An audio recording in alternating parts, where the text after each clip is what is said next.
শেষ ওভারের নাটকীয়তায় নেপালকে মাত্র 1 রানে হারালো দক্ষিণ আফ্রিকা।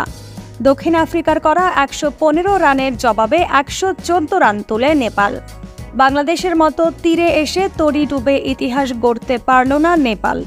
দক্ষিণ আফ্রিকার সাথে দারুণ লড়াই করে হারার পর বাংলাদেশকে হুমকি দিয়ে রাখল নেপালের ক্যাপ্টেন রোহিত পাউটেল। শক্তিশালী দক্ষিণ আফ্রিকা প্রতিপক্ষ ছিল নেপাল।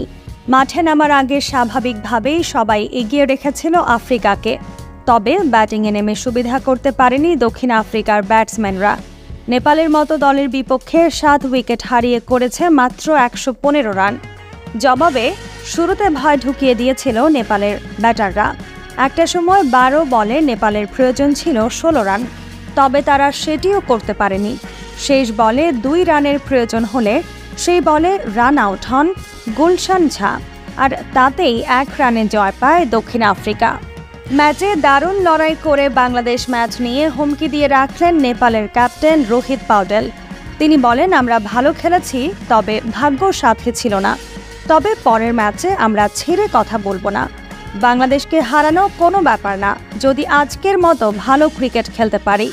ওদের মুস্তাফিজ থাকলে আমাদের কুশাল এবং দীপেন্দ্র সিং আছে।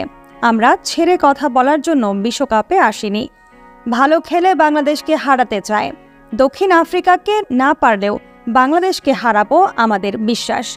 রীতিমতো বাংলাদেশকে হুমকি দিলেন নেপাল ক্যাপ্টেন রোহিত। প্রিয় দর্শক, আপনাদের কি মনে হয় পরের ম্যাচে নেপালকে হারাতে পারবে বাংলাদেশ? কমেন্ট করে জানিয়ে দিন।